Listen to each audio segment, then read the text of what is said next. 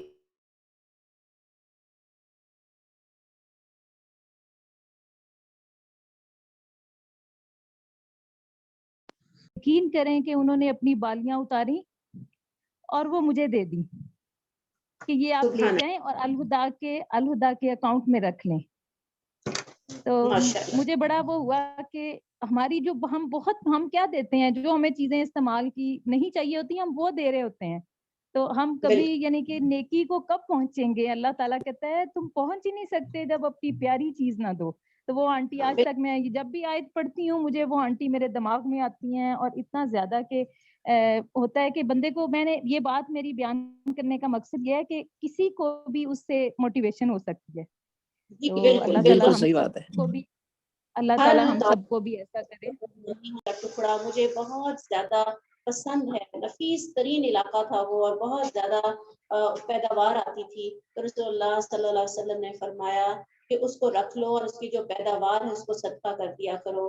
اسی طرح حضرت عبداللہ بن عمر کی ایک کنیز تھی کہ جو وہ کہتے ہیں کہ اگر میں اللہ کی راہ میں کوئی چیز دے کر واپس لے سکتا تو میں اس کنیز کو واپس لے سکتا. جیسی یہ آیت سنی کہ اللہ ہم سے ہماری پسندیدہ چیز مانگ رہے ہیں، وہ کون سی چیز ہے؟ تو میں تو یہ کہوں گی ہماری سب سے پسندیدہ چیز ہماری اولاد ہے.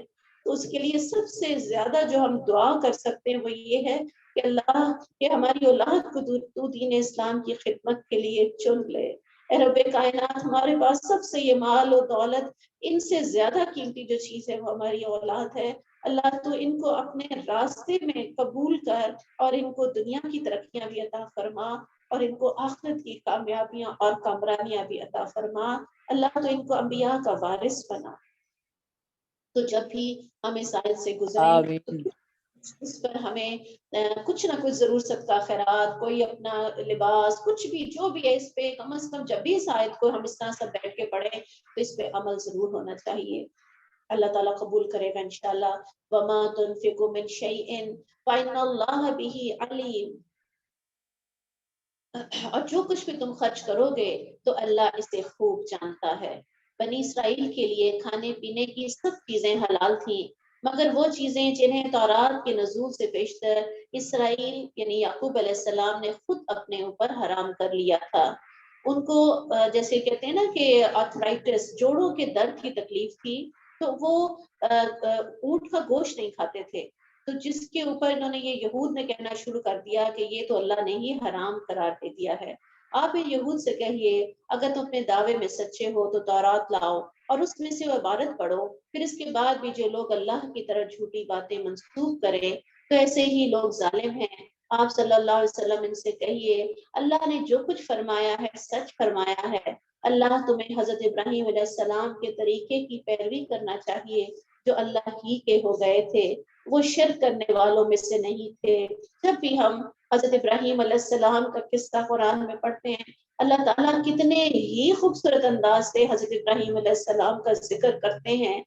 ابراہیم حنیفن، حنیفہ کیا مطلب ہوتا ہے؟ یکسو ہونا، فوکسڈ ہونا، کسی اور کی طرف متوجہ نہ ہونا. یہ نہیں، اللہ کی طرف ان کی پوری توجہ تھی. ہمارا کیا ہوتا ہے؟ ہم فوکس ہوتے ہیں، اب رمضان میں تو بہت ہے، اس کے بعد پھر ہم دنیا کی طرف فوکس ہو جائیں گے. تو وہ ہر وقت ہر حال میں فوکس تھے. اللہ تعالیٰ ان کی یہ خوبی بار بار قرآن میں لے کر آتے ہیں. کتنی خوش نصیبی کی بات ہے ایک انسان کے لیے کہ رب کائنات اپنی آخری کتاب میں ان کے اتنے پیارے انداز میں ان کا ذکر کریں. کتنی قابل رشک بات ہے. بلا شبہ سب سے پہلا گھر جو لوگوں کے لیے تعمیر کیا گیا وہی ہے جو مکہ میں واقع ہے. اس گھر کو برکت دی گئی اور تمام جہان والوں کے لیے مرکز ہدایت بنایا گیا. آیات بینات مقام ابراہیم، اس میں کئی کھلی نشانیاں ہیں اور جن میں حضرت ابراہیم علیہ السلام کا مقام عبادت بھی ہے. اللہ تعالیٰ نے اس کا خاص علیحدہ سے ذکر کیا. آپ دیکھیں کہ جس سے محبت ہوتی ہے نا اس کی چیزوں سے بھی محبت ہوتی ہے. تو اللہ تعالیٰ نے کیا کہا کہ وہاں پر جا کر دیکھو کہ کھلی کھلی نشانیاں نظر آئیں گی. کیا کیا کیسا تھا ریگستان جب حضرت ابراہیم علیہ السلام اپنی بیوی اور بچے کو چھوڑ کے گئے تھے, اور اس کے بعد آج آپ جا کر دیکھیں کہ اللہ نے وہاں پہ کیسے, ایسے لگتا ہے کسی جنت میں ہی آ گئے ہیں. اور سب سے بڑی بات یہ ہے کہ وہاں امن اور سکون بھی ہے. وہاں پہ جو چیز گر جائے گی وہ بھی امن میں, وہاں پہ ممنوع ہے, کوئی گری ہوئی چیز نہیں اٹھا سکتے, وہاں کے درخت پودے امن میں, وہاں کے انسان, وہاں کے جانور, وہاں ہر طرح کی کشتی فساد جنگ جدل, وہاں پہ اسلحہ اٹھا کر نہیں پھر سکتے. وہ کیسی امن والی جگہ ہے, دنیا میں بالکل ایک الگ جگہ نظر آتی ہے. اور پھر اللہ تعالیٰ نے وہاں پہ جو آب زمزم کا چشمہ جاری کیا ہے, سائنٹسٹ حیران ہے کہ یہ پانی جو اس قدر زیادہ تیزی کے ساتھ روزانہ لاکھوں ٹن کے حساب سے نکل رہا ہے, اس کا سورس کیا ہے؟ زمین کے نیچے کو کوئی سورس نظر نہیں آیا. اس کو جب لیبارٹریوں میں ٹیسٹ کیا گیا تو ویسا پانی دنیا کے پانی سے نہیں مل رہا. اس کے اندر اللہ تعالیٰ نے یہ خصوصیت رکھی ہے کہ اس کے اندر اگر کوئی غلاظت شامل بھی ہو جائے تو یہ پانی اس کو صاف کر دیتا ہے. اگر وہ عام پانی میں ڈال دیا جائے تو سارے پانی کی تاثیر ہی آب زمزم والی بن جاتی ہے. سبحان اللہ. تو پھر آب زمزم کا جو چشمے کا پانی جب ہم دیکھتے ہیں تو جس طریقے سے وہ نکلتا چلا آ رہا ہے, دنیا میں ہم اب جگہ جگہ دیکھیں گے حضرت موسیٰ علیہ السلام کے 12 چشمے جو تھے وہ بھی سب سوکھ چکے ہیں. اس کے علاوہ بھی کتنے ہی ایسے دریا ہیں جو اپنا رخ بدل لیتے ہیں, سوکھ جاتے ہیں. لیکن یہ کیسا چشمہ ہے جو جتنی آبادی بڑھ چکی ہے اس حساب سے اللہ تعالیٰ اس کے پانی کو پورا کر رہا ہے. اور ہر گھر, میرا خیال ہے دنیا کا کوئی گھر نہیں ہوگا جہاں اگر وہ خود بھی نہیں گئے لیکن ان کے گھر تک آب زمزم کا پانی ضرور پہنچا ہوگا. کیسے اللہ تعالیٰ نے اس چشمے کو بنایا, کوئی کائی, کوئی بیماری, کوئی چیز اس کے, کوئی بیکٹیریا اس کے اندر نہیں پایا جاتا. لوگ حیران ہیں. تو کتنی ہی نشانیاں. اور پھر اسی طرح وہاں پہ صفا مروہ کی پہاڑیاں بھی ہیں, وہ بھی ایک نشانی ہے انسان کا ایمان وہاں جا کے کس قدر. اور وہاں جاتے ہی جو سکون اور راحت, کوئی ایسی بلڈنگ ہے جس کو آپ بار بار دیکھیں اور آپ کا پھر بھی دیکھنے کو دل چاہے. وہ ایک کالے کپڑے کے اندر ایک غلاف ہے لیکن آپ اس کو دیکھتے ہیں اور دل چاہتا ہے اس کو بار بار دیکھیں, اور ایسا سکون ملتا ہے. دنیا کی بڑی بڑی بلڈنگ, شیشے کی بنی ہوئی بڑے بڑے ٹاورز, لیکن ایک دفعہ دیکھنے کے بعد دوبارہ کوئی جانے کا نام نہیں لیتا. یہ کیا ہے؟ یہ کھلی کھلی نشانی ہے جو انسان وہاں جا کے مشاہدہ کرتا ہے. وَمَن دَخَلَ كَانَ آمِنًا وَلِلَّهِ عَلَى النَّاسِ حِجُّ الْبَيْتِ مَنِ اسْتَطَاعَ إِلَيْهِ سَبِيلًا. جو شخص اس گھر میں داخل ہوا وہ مامون و محفوظ ہو گیا. لوگوں پر اللہ کا یہ حق ہے, جو شخص اس گھر تک پہنچنے کی استطاعت رکھتا ہو تو پھر اس کو حج کرنا چاہیے, اس کا حج کرے. اور جو شخص اس کا انکار کرے وَمَنْ كَفَرَ فَإِنَّ اللَّهَ غَنِيٌّ عَنِ الْعَالَمِينَ. تو جو کوئی اس کا انکار کرے تو اللہ تعالیٰ تمام جہان والوں سے بے نیاز ہے. اگر جائیں گے تو اپنا ہی فائدہ ہے, اپنے ہی گناہوں کو دھلوا کر آئیں گے, اپنے ہی درجے بلند کر کے آئیں گے, اور ان نشانیوں کو دیکھ کر آئیں گے تو ایمان تازہ کر کے آئیں گے. ابن عباس بیان کرتے ہیں کہ رسول اللہ صلی اللہ علیہ وسلم نے فرمایا فَقْزِ اللَّهَ فَهُوَ أَحَقُّ بِالْقَضَاءِ. ایک شخص نے پوچھا کہ اگر کوئی شخص سستی کی وجہ سے حج نہ کر سکے, یعنی وہ صاحب حیثیت تو تھا لیکن سستی کی وجہ سے حج نہ کر سکے, تو اب میراث میں سے کیا حج کیا جا سکتا ہے, کیا اس کے بچوں کو کرنا چاہیے؟ تو رسول اللہ صلی اللہ علیہ وسلم نے فرمایا اللہ کا قرض ادا کرو, کیونکہ وہ پورا کیے جانے کا زیادہ حقدار ہے, اور یہ بخاری کی روایت ہے. تو کوشش کریں کہ اس گھر میں جائیں, اور اگر نہیں جائیں گے فَإِنَّ اللَّهَ غَنِيٌّ عَنِ الْعَالَمِينَ. اللہ تو غنی ہے, اس کو تو ہماری کوئی ضرورت نہیں. آپ ان اہل کتاب سے کہیے تم اللہ کی آیات کا کیوں انکار کرتے ہو, حالانکہ جو کچھ تم کرتے ہو سب کچھ دیکھ رہا ہے. کہو اے اہل کتاب, جو شخص ایمان لاتا ہے تم اسے اللہ کی راہ سے کیوں روکتے ہو؟ تم یہ چاہتے ہو کہ وہ ٹیڑھی راہ چلے, حالانکہ تم خود اس کے راہ راست ہونے کے گواہ ہو, اور جو حرکتیں تم کر رہے ہو اللہ ان سے بے خبر نہیں. اے ایمان والو, اگر تم اہل کتاب کے ایک گروہ کی بات مان لو گے تو یہ تمہارے ایمان لانے کے بعد تمہیں کافر بنا کر چھوڑیں گے, ایک بہت بڑی بات یہاں پہ کہی گئی کہ آج بھی اگر ہم اہل کتاب کے قریب ہوں گے تو وہ یہی چاہیں گے ہم ایمان سے پھر جائیں۔ رسول اللہ صلی اللہ علیہ وسلم کے صحابہ کرام کہ جو آپس میں بھائی بھائی بن گئے تھے، وہ قبیلے اوس و خزرج کے کہ جو ایمان لے آئے، مدینہ کے ہم جانتے ہیں یہ مشہور قبیلے تھے، کئی سال تک ان کی آپس میں جنگ ہوتی رہی، اسلام لائے، آپس میں بھائی بھائی بن گئے، لیکن یہودیوں کو یہ بات بڑی بری لگتی تھی۔ ایک یہودی شماس بن قیس کو بہت صدمہ پہنچا اور اس نے کیا کہا یہودیوں سے کہ جاؤ اور ان کی مجالس میں جا کے جنگ باز کا ذکر چھیڑ دو۔ اور پھر کیا تھا، دونوں طرف سے تو طرح شروع ہو گئی اور بات یہاں تک ہو گئی کہ حرہ کا میدان جنگ کے لیے طے بھی پا گیا۔ رسول اللہ صلی اللہ علیہ وسلم کو کسی صحابی نے جا کر اطلاع دی کہ مسلمان اس طرح آپس میں لڑنے اور بننے کے لیے تیار ہو گئے ہیں۔ رسول اللہ صلی اللہ علیہ وسلم وہاں پہنچ گئے، مسلمانوں میری موجودگی میں یہ جاہلیت کی پکار، اللہ تعالیٰ نے تمہیں اسلام کی طرف ہدایت دی اور تمہارے دلوں کو جوڑ دیا، پھر اب یہ کیا ماجرا ہے؟ رسول اللہ صلی اللہ علیہ وسلم کی پکار سن کر انصار کی آنکھیں کھل گئیں، وہ سمجھ گئے وہ کس طرح شیطانی جال میں پھنس چکے تھے، اس جال میں پھنسانے والے یہی جو یہود تھے، اور پھر وہ آپس میں مل مل کر رونے لگے۔ تو آج بھی یہی حال ہے ہمارا۔ آج ہمیں دیکھے کہ مسلمانوں کو کون لڑا رہا ہے، امریکہ اور سعودی عرب کی دوستی ہے، اور پھر آپ دیکھ لیں کہ ایران کے ساتھ کیا معاملہ چل رہا ہے، کس طرح سے گروہ بندیاں ہو گئی ہیں مسلمان ممالک کے اندر، اور اتنا ظلم دنیا کے اوپر ہو رہا ہے، اتنا ظلم دنیا کے اوپر ہو رہا ہے، لیکن مسلمان آپس میں اکٹھے نہیں ہو رہے۔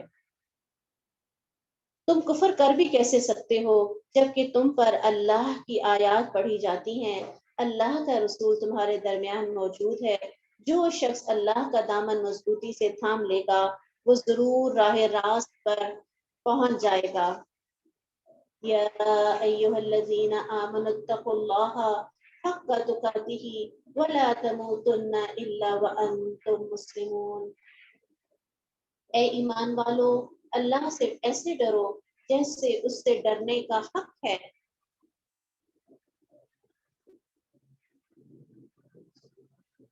اور تمہیں موت نہیں آنی چاہیے مگر اس حال میں کہ تم مسلمان ہو۔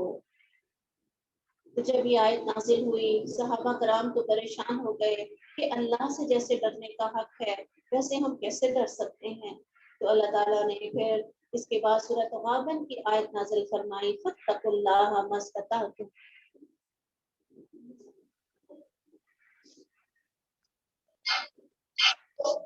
اللہ کی وَاعْتَصِمُوا بِحَبْلِ اللَّهِ جَمِيعًا وَلَا تَفَرَّقُوا، اور اللہ کی رسی کو مضبوطی سے تھام لو اور تفرقے میں نہ پڑو۔ اللہ کی اس نعمت کو یاد کرو جو اس نے تم پر اس وقت کی جب تم ایک دوسرے کے دشمن تھے۔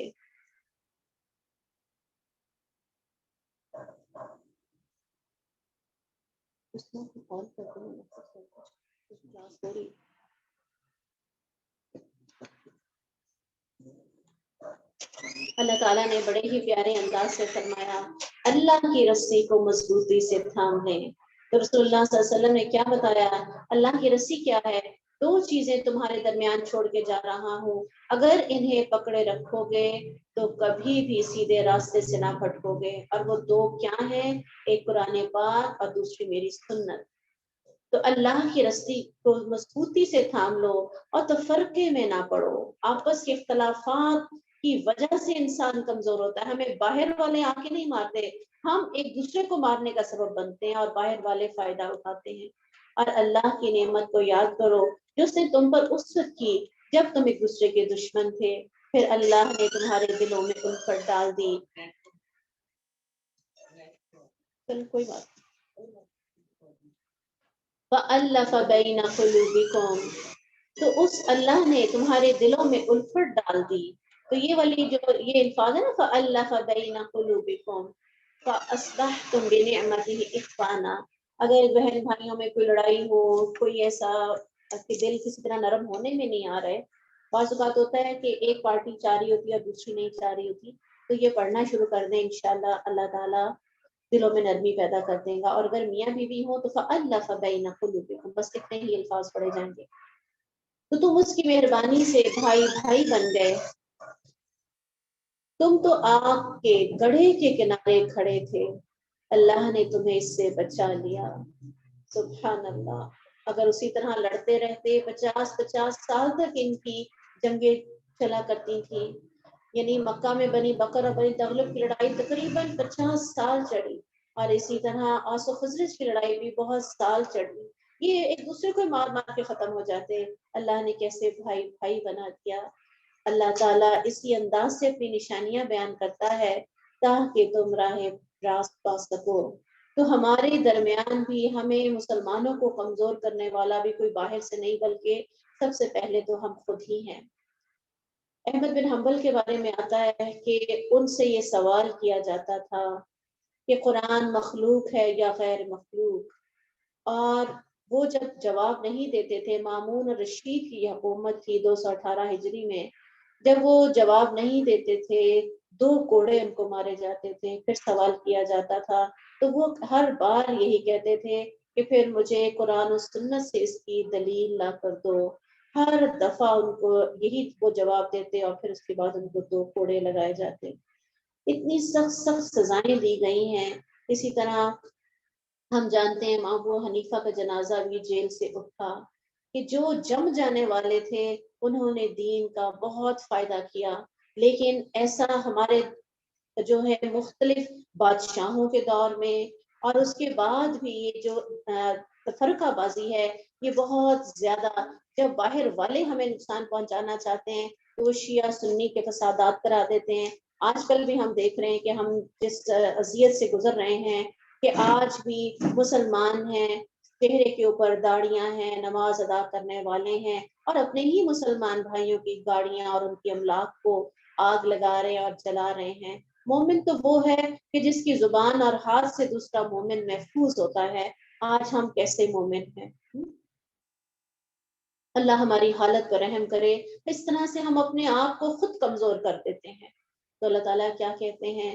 وَلْتَكُمْ مِنْكُمْ أُمَّةٌ يَدْعُونَ إِلَى الْخَيْرِ وَيَأْمُرُونَ بِالْمَعْرُوفِ وَيَنْهَوْنَ عَنِ الْمُنْكَرِ وَأُولَئِكَ هُمُ الْمُفْلِحُونَ. اور تم میں کچھ ایسے لوگ ضرور ہونے چاہیے. تو اللہ تعالیٰ جب کہہ رہے ضرور ہونا چاہیے تو ہم کیوں نہیں؟ ہم کیوں نہیں؟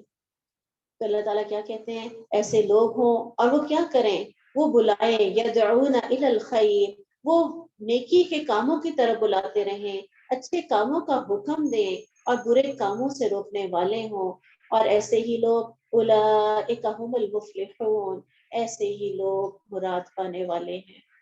آپ جانتے ہیں نا کہ ہر بندہ ہی اپنے اپنے طور پہ کچھ نہ کچھ دین کا کام کر رہا ہے، لیکن یہاں پہ بتانے کا مقصد یہ ہے کہ کچھ ایسے لوگ ہونے چاہیے کہ جو اسپیشلسٹ ہوں. جیسے ڈاکٹر تو سب ہوتے ہیں لیکن کچھ ہوتے ہیں جو اسپیشلسٹ ہوتے ہیں اور وہ اپنے کام کو زیادہ اچھے طریقے سے جانتے ہیں، ٹیم ورک کی طرح کام کریں. جیسے اور باقی شعبوں کے اندر اسپیشلائزیشن ہوتی ہے تو کچھ لوگ ایسے ضرور ہونے چاہیے کہ وہ اپنے کام کی بھی ماہر ہوں اور وہ فل ٹائم اس کو دے سکیں. یعنی دنیا کا لالچ نہ ہو کہ اگر آپ دیکھیں کہ جیسے ہمارے ہاں بہت سے ایسے مولوی صاحبان ہیں کہ جن کو ہم لوگ بلاتے ہیں، جمعے کے خطبے دیتے ہیں، لیکن ان کی ہم نے تنخواہیں مقرر کی ہوئی ہیں. وہ آتے ہیں، وہ اپنے پیسے لیتے ہیں، اور اس میں یہ بات نہیں کہہ رہی کہ ناجائز ہے، ناجائز نہیں ہے. وہ اپنے پیسے لیتے ہیں اور اس حساب سے اپنا. لیکن ایک وہ شخص ہے کہ جس نے اپنی زندگی جو ہے وہ کفر اور شرک میں گزاری اور اس کے بعد اللہ اس کو ہدایت دیتا ہے اور وہ قرآن کو سمجھتا ہے اور محبت کے ساتھ وہ دین کی طرف آتا ہے. تو آپ دیکھیں اس کے بیان میں کیا لذت ہوگی. اور جو صحیح علم سیکھ کر آئے گا. ہمارے ہاں تو زیادہ تر 90% مولویوں کو نماز کا ترجمہ تک نہیں آتا، وہ دین کی تبلیغ کیا کریں گے؟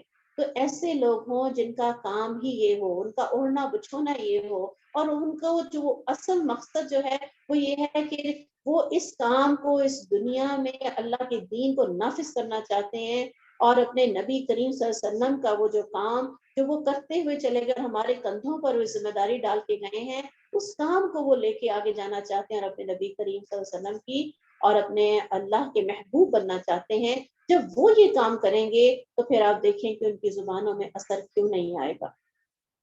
اسی طرح آپ نے دیکھا ہوگا کہ آج کل یہ یوتھ کلب میں ضیاء الحق آتے ہیں اور وہ یہ یوتھ کلب چلا رہے ہیں، تو وہ کہتے ہیں کہ میں نے دنیا میں بڑے بڑے کام کیے، باہر کے ملک میں تھا، کرنل کا بیٹا تھا، باہر چلا گیا، تو وہ بتاتے ہیں اپنے بارے میں کہ میں نے کون سا ایسا دنیا کا کام ہے، سوئمنگ بھی میں نے کی، میں نے کراٹے بھی سیکھے، میں نے میڈیا پہ کام بھی کیا، میں نے سب کچھ کیا، لیکن دل کا سکون نہیں تھا۔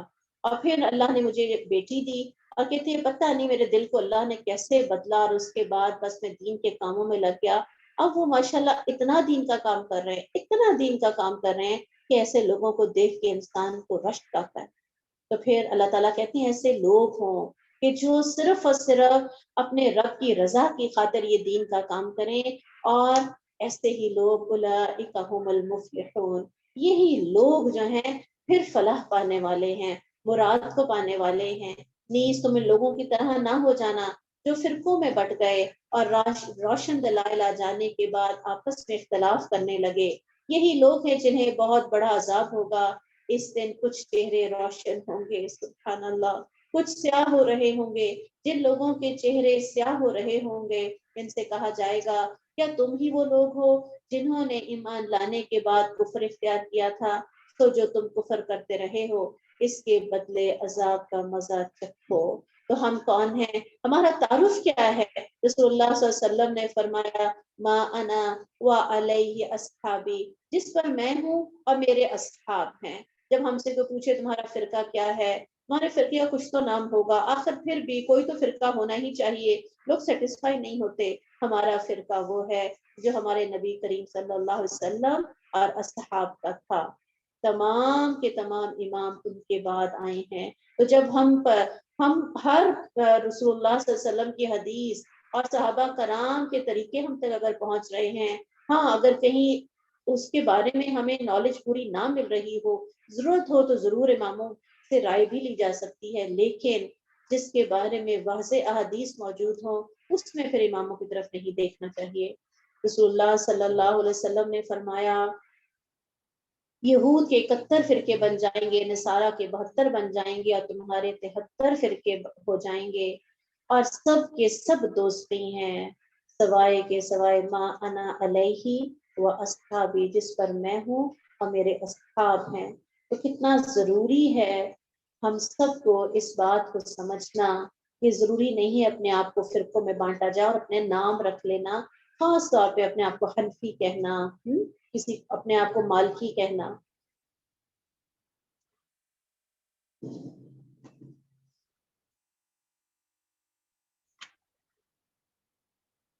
رہے وہ لوگ جن کے چہرے روشن ہوں گے تو یہ اللہ کے سایہ رحمت میں ہوں گے جہاں وہ ہمیشہ رہیں گے۔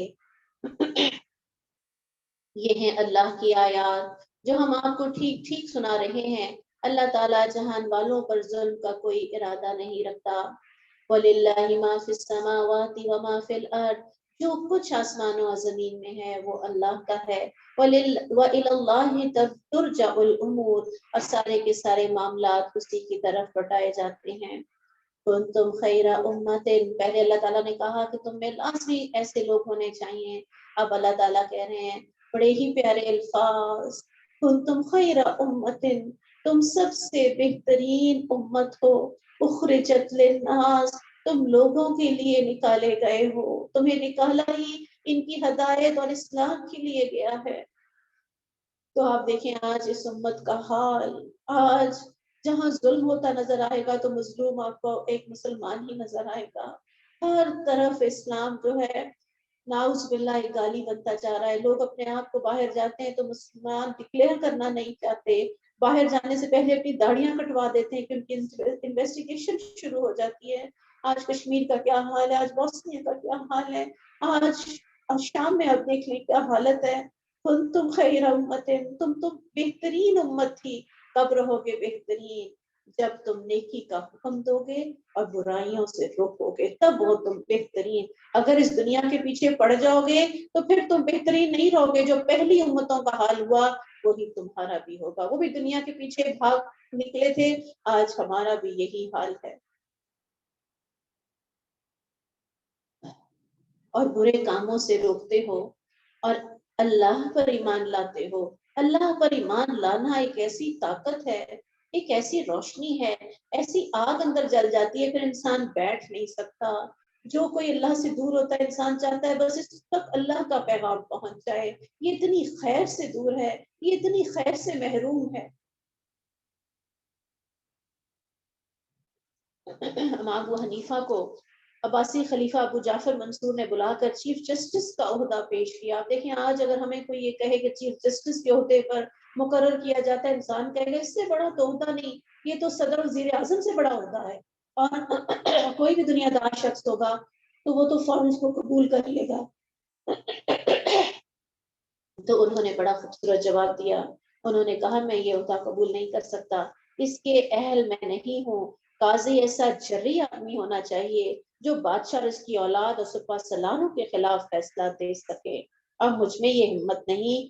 اس انکار پر بادشاہ نے ان کو جیل میں ڈال دیا اور یہاں تک کہ ان کا جنازہ جیل سے اٹھا.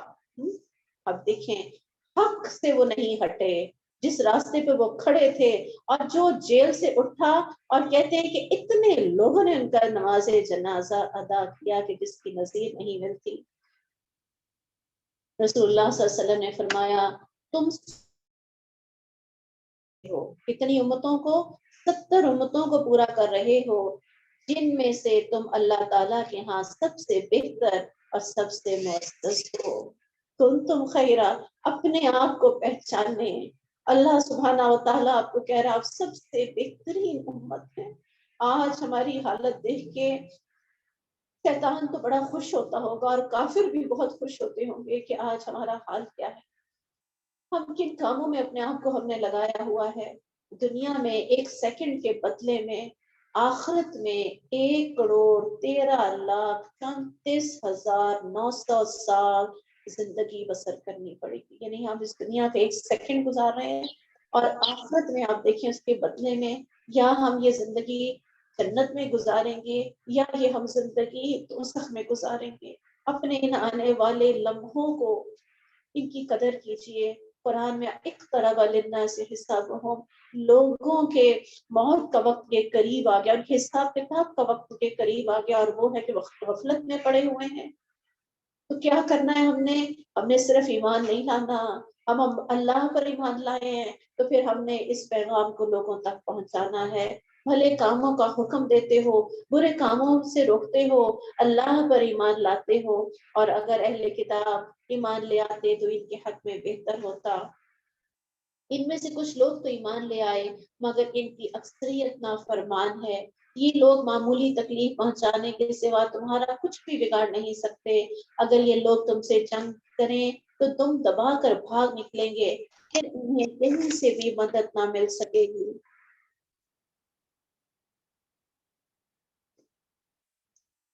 جہاں بھی یہ لوگ پائے جائیں ذلت ان کے مقدر کر دی گئی. اللہ یہ کہ اللہ کی یا دوسرے لوگوں کی ذمہ داری میں پناہ لیں.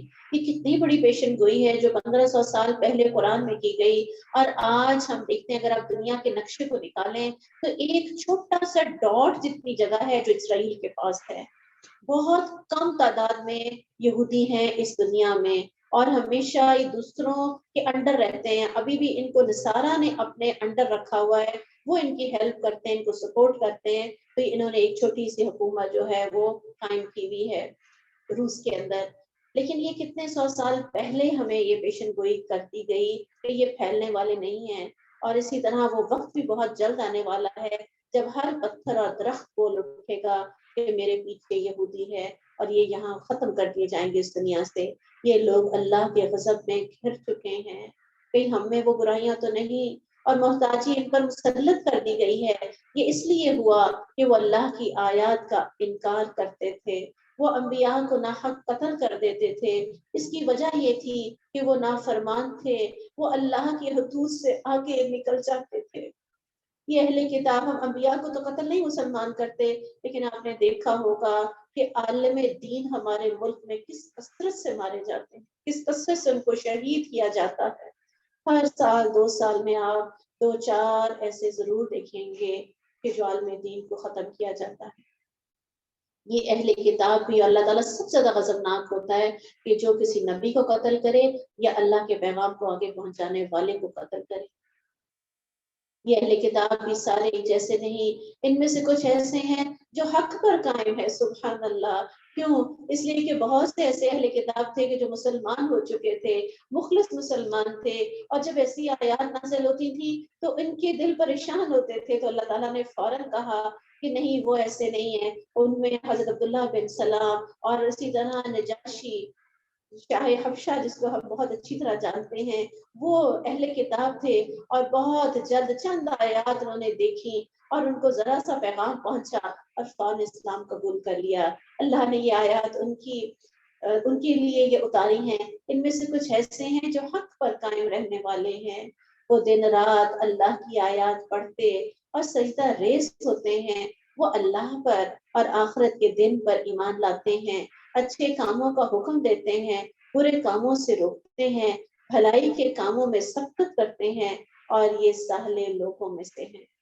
جو بھی بھلائی کا کام کریں گے اس کی ناقدری نہیں کی جائے گی. سبحان اللہ.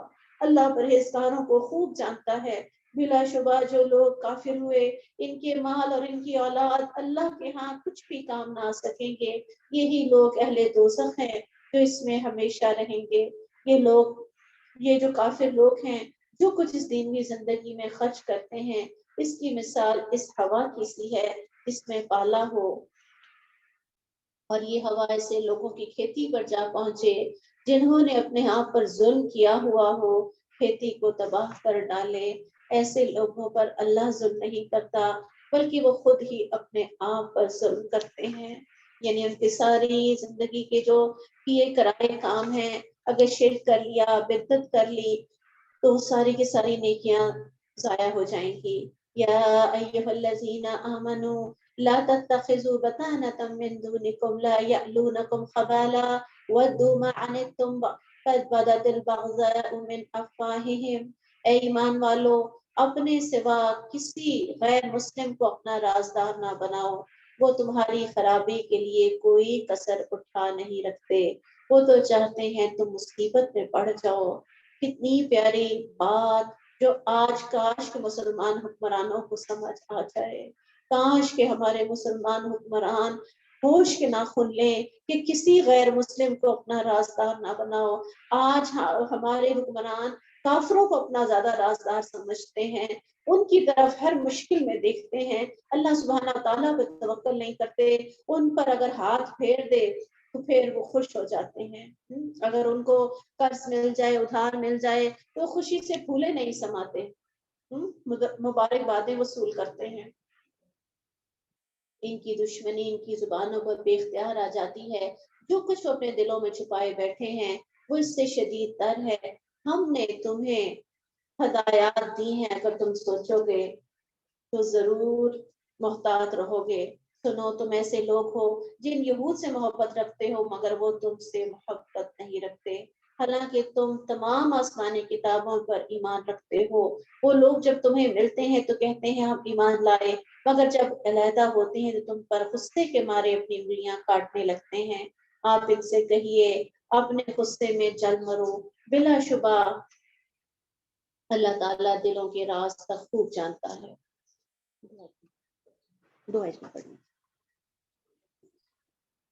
اگر تمہیں کوئی بھلائی پہنچے تو ان کو بری لگتی ہے، اور کوئی مصیبت پیش آئے تو اس پر خوش ہوتے ہیں.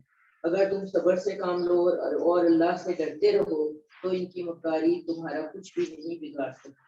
اور جو کچھ یہ کر رہے ہیں اللہ تعالیٰ یقیناً اس کا احاطہ کیے ہوئے. اور آپ صلی اللہ علیہ وآلہ وسلم صبح دم اپنے گھر سے نکلے اور مسلمانوں کو جنگ کے لیے مورچوں پر بٹھا رہے تھے، اور اللہ تعالیٰ سب کچھ سننے اور جاننے والا ہے. جی، یہ غزوہ بدر کے بارے میں یہاں سے آیات شروع ہو رہی ہیں جو رمضان 2 ہجری میں ہوا. اور ابو جہل غزوہ احد کی یہاں پہ رسول اللہ صلی اللہ علیہ وسلم خود بٹھا رہے تھے. غزوہ بدر جو تھا وہ 1 سال پہلے ہو چکا تھا، اور اس میں اللہ تعالیٰ نے مسلمانوں کو بہت بہترین فتح عطا کی. اور اس سے نیکسٹ ایئر اس وقت ہی جو ابو جہل کی موت کا بدلہ ابو سفیان نے کہا تھا کہ میں لوں گا، اور انہوں نے جوش و خروش سے تیاری شروع کر دی۔ 1000 اونٹ اور 50,000 دینار تھے جو اکٹھے کیے گئے اور اس جنگ کی تیاری پر لگائے گئے۔ یہ خطیر رقم تھی اور ایک بہت بڑی تعداد جو ہے وہ ان کی کفار کی تیار ہوئی۔ 3000 جو تھے افراد ان کے تیار ہو کر یہ لشکر نکلا۔ رسول اللہ صلی اللہ علیہ وسلم نے صحابہ کرام سے مشورہ کیا کہ جنگ جو ہے مدینہ میں رہ کر لڑی جائے یا باہر نکل کر۔ اب یہ ہے کہ عبداللہ بن ابی سے بھی پہلی دفعہ رائے لی گئی تو اس نے رسول اللہ صلی اللہ علیہ وسلم کی اس کی رائے بھی موافق تھی، مگر جو مسلمان بہت جوش و خروش والے تھے، بدر میں وہ شامل نہیں تھے، ان کو شوق تھا کہ ہم باہر جا کر کھلے میدان میں لڑیں۔ تو رسول اللہ صلی اللہ علیہ وسلم نے کہا کہ چلو ٹھیک ہے۔ صحابہ کرام کو احساس ہو گیا تھا کہ رسول اللہ صلی اللہ علیہ وسلم خوش نہیں ہیں کہ یا رسول اللہ صلی اللہ علیہ وسلم ہم اندر رہ کر ہی لڑ لیتے ہیں، لیکن رسول اللہ صلی اللہ علیہ وسلم نے کہا کہ ایک پیغمبر کے لیے مناسب نہیں کہ وہ ہتھیار لگائے اور جنگ کیے بغیر اتار دے۔ تو 1000 جو مسلمان تھے وہ تیار تھے، لیکن عبداللہ بن ابی کو ایک موقع مل گیا، وہ اپنے 300 ساتھی لے کر الگ ہو گیا اور اس نے یہ کہا کیونکہ میری بات نہیں مانی گئی، میں شہر کے اندر رہ کر لڑنا چاہتا تھا۔ 300 لوگوں کو الگ ہو گیا۔ اب کیا تھا، 700 رہ گئے۔ اب 2 ہمارے قبیلے مسلمانوں کے بنو حارثہ اور بنو سلمہ تھے، ان کے دلوں میں جب یہ 300 نکلے بیچ میں سے، اس وقت ان کے دلوں میں ایک کمزوری آئی اور انہوں نے سوچا کہ اب ہم بھی کیا بیٹھ جائیں۔ تو اللہ تعالیٰ نے، کیونکہ وہ مخلص مسلمان تھے، اللہ تعالیٰ نے ان کے دلوں کو جما دیا، اور جابر بن عبداللہ انصاری کہتے ہیں یہ آیت ہمارے بارے میں، انصار کے بارے میں نازل ہوئی ہے۔ تو اس وقت اللہ تعالیٰ نے پھر یہ آیات نازل فرمائی، جب تم میں سے 2 گروہ بزدلی دکھانے پر آمادہ ہو گئے، حالانکہ اللہ تعالیٰ ان کی مدد پر موجود تھا، واللہ ولیہما، اللہ تعالیٰ ان کا ساتھی تھا، اور مومنوں کو تو اللہ پر ہی توکل کرنا چاہیے۔ یعنی یہ خیال کا جو آنا تھا اس کی بھی اصلاح کی گئی۔ اور اس سے پہلے اللہ تعالیٰ نے جنگ بدر میں اس وقت تمہاری مدد کی جب تم کمزور تھے، لہٰذا اس سے ڈرتے رہو اور اس طرح امید ہے تم شکر گزار بن جاؤ گے۔ جب آپ مومنوں سے یوں کہہ رہے تھے کیا تمہیں یہ کافی نہیں، تمہارا پروردگار 3000 فرشتے اتار کر تمہاری مدد کرے، کیوں نہیں؟ اگر تم صبر کرو، اللہ سے ڈرتے رہو، دشمن تم پر فوراً چڑھ آئے تو تمہارا پروردگار خاص نشان رکھنے والے 5000 فرشتوں سے تمہاری مدد کرے گا۔ یعنی مسلمانوں کو پتا چلا کہ کفار کو پیچھے سے کمک پہنچ گئی ہے، تو اس پر ان کے حوصلے پست ہونا شروع ہوئے۔ تو اللہ نے کہا کہ تمہارے لیے تمہارا رب ہی کافی ہے، وہ جتنے چاہو گے فرشتے اتار دے گا۔ فرشتوں سے مدد کی خبر اللہ نے تمہیں صرف اس لیے دی کہ تم خوش ہو جاؤ اور تمہارے دل مطمئن ہو جائیں، اور مدد تو اللہ ہی کی طرف سے ہوتی ہے جو بڑا زبردست اور حکمت والا ہے۔ یہ جو آیت ہے اس کا مطلب کیا ہے؟ اس لیے کہ اللہ کے لیے وسیلہ، کسی وسیلے کی ضرورت نہیں ہوتی۔ اللہ چاہے تو ضروری نہیں تھا فرشتے ہی اتارے جائیں تو مسلمانوں کو فتح حاصل ہوتی، اللہ کن کہتا تو تمام کے تمام مشرک جو تھے وہیں مر جاتے۔ کیا خیال ہے؟ اللہ وسیلوں کے بغیر بھی، جیسے یہ کائنات اللہ نے بغیر کسی وسیلے کے بنائی ہے نا، تو فرشتے اللہ نے کیوں اتارے؟ اس لیے کہ مسلمانوں کے دل خوش ہو جائیں۔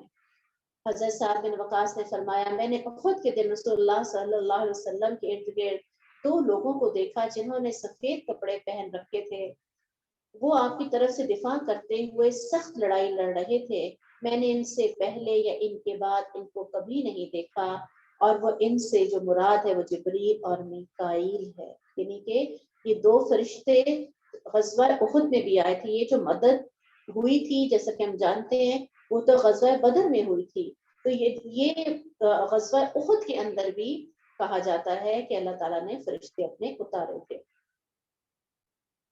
تاکہ اللہ کافروں کے بازو کاٹ دے یا انہیں ایسا ذلیل کرے کہ وہ ناکام ہو کر پسپا ہو جائیں۔ لیس لک من الامر شیء او یتوب علیہم او یعذبہم فانہم ظالمون۔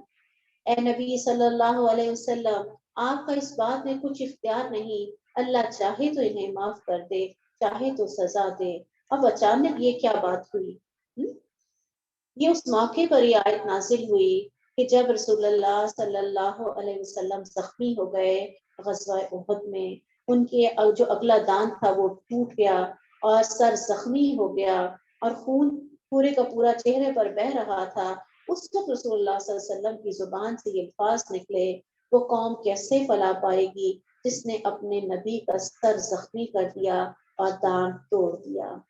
اتنی تکلیف میں کوئی صرف یہی کہا کہ کیسے فلاح پائے گی۔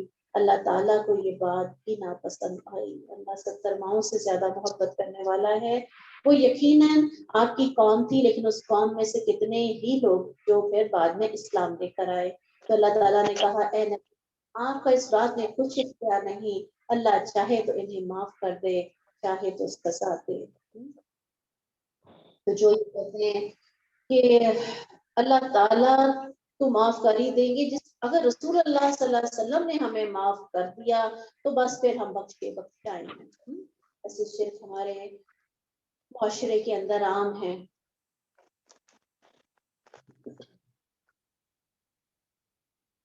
جو کچھ آسمانوں اور زمین میں ہے سب اللہ کا ہے، وہ جسے چاہتا ہے معاف کر دیتا ہے، جسے چاہتا ہے سزا دیتا ہے، وہ بخش دینے والا اور نہایت رحم کرنے والا ہے۔ الذین آمنوا لا تأکلوا الربا اضعافا مضاعفا، اے ایمان والو دگنا چوگنا کر کے سود مت کھاؤ، اللہ سے ڈرتے رہو تاکہ تم آخرت میں نجات پا جاؤ۔ اب یہ آیات اس دوران میں کیوں آ رہی ہیں اس کی ڈیٹیل ہم انشاءاللہ آگے جا کے دیکھتے ہیں کہ غزوہ احد میں مال کی محبت کی وجہ سے صحابہ کرام نے اپنی جگہ چھوڑ دی تھی۔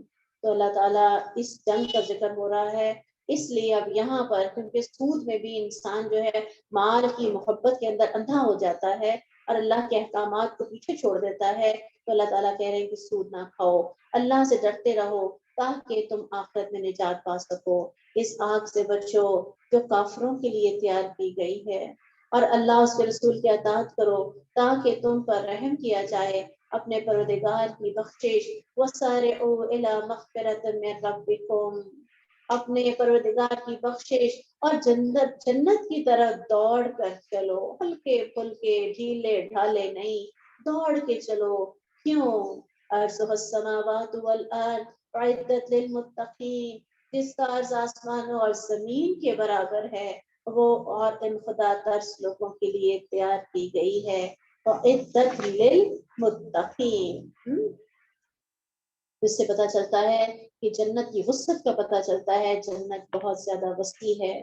اب کس کو دی جائے گی وہ جنت؟ الذین ينفقون فی السراء والضراء، جو خوشحالی اور تنگ دستی میں خرچ کرتے ہیں۔ خوشحالی میں تو ہم خرچ کر دیتے ہیں خوشی خوشی، لیکن تنگ دستی میں، اس حالت میں کہ خود بھی تنگ دست ہوں، وہ یاد کریں کہ حضرت علی حضرت فاطمہ کا ایک قصہ ملتا ہے کہ وہ پہلے فاقے سے تھے اور تیسرے دن حضرت علی کچھ جو لے کر آئے، ان کو پیسا، روٹی بنائی، جب کھانے کا وقت آیا تو باہر دستک ہوئی اور کسی فقیر نے کہا کہ میں بھوکا ہوں، تو وہ روٹی اٹھائی اور وہ ان کو دے دی، اور اس کے بعد اس دن پھر وہ میاں بیوی بھوکے سوئے۔ اگلے دن پھر ایسا ہی ہوا، 3 دن لگاتار ہوتا رہا۔ تو آپ دیکھیں کہ ایسے جو فاقے اپنے رب کی رضا کی خاطر کاٹیں گے تو پھر ان کے لیے اللہ نے وہ جنت تیار کی ہے جس کا عرض زمین اور آسمان کے جتنا ہے۔ خوشحالی میں بھی خرچ کرتے ہیں، کوئی بہانہ نہیں، آدھی کھجور دے دیں۔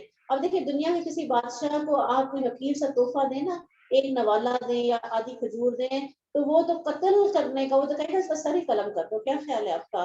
یہ رب کائنات جو پوری کائنات کا بادشاہ ہے، وہ کہتا ہے ایک نوالا ہی دے دو، آدھی کھجور ہی دے دو، آگ سے بچ جاؤ، میں اس کو پالوں گا جیسے تم اپنے جانوروں کو پالتے ہو، جیسے تم اپنے بچڑے کو پالتے ہو، اور اس طرح میں پالوں گا۔ تو خوشحالی میں بھی دیں، تنگ دستی میں بھی دیں، ایک روٹی آدھی دے دیں، آدھی اس کا آدھا کر کے دے دیں، جو کچھ بھی اللہ نے عطا اس میں سے دے دیں، اللہ برکت ڈال دے گا۔ مال دینے سے خرچ نہیں ہوتا۔ رسول اللہ صلی اللہ علیہ وسلم نے قسم کھائی ہے، 3 چیزوں پر میں قسم کھاتا ہوں، صدقے سے مال کم نہیں ہوتا۔ اس حدیث کو یاد کر لیں اور اس کو کہیں لکھ کر لگا لیں۔ اللہ تعالیٰ معاف کرنے سے بندے کی عزت میں اضافہ کرتا ہے. یہ دوسری قسم جو رسول اللہ صلی اللہ علیہ وسلم نے کھائی. ہمیں لگتا ہے کہ ہماری غلطی نہیں تھی, پھر بھی میں ہی معافی مانگوں, پھر بھی میں ہی چھپ جاؤں. بعض اوقات ایسے رشتے ہوتے ہیں, ایسے ناطے ہوتے ہیں, بعض اوقات میاں بیوی میں ہو سکتا ہے, بعض اوقات بہن بھائیوں میں ہو سکتا ہے. اللہ نے اگر آپ کو اپر ہینڈ بھی دیا اور پھر بھی آپ اللہ کی رضا کی خاطر چھپ رہے ہیں, تو یاد رکھیں آپ کی عزت میں کمی نہیں آئے گی. اللہ کی نگاہ میں ہماری عزت بڑھے گی اور دنیا والوں کی نگاہ میں بھی بڑھے گی انشاءاللہ.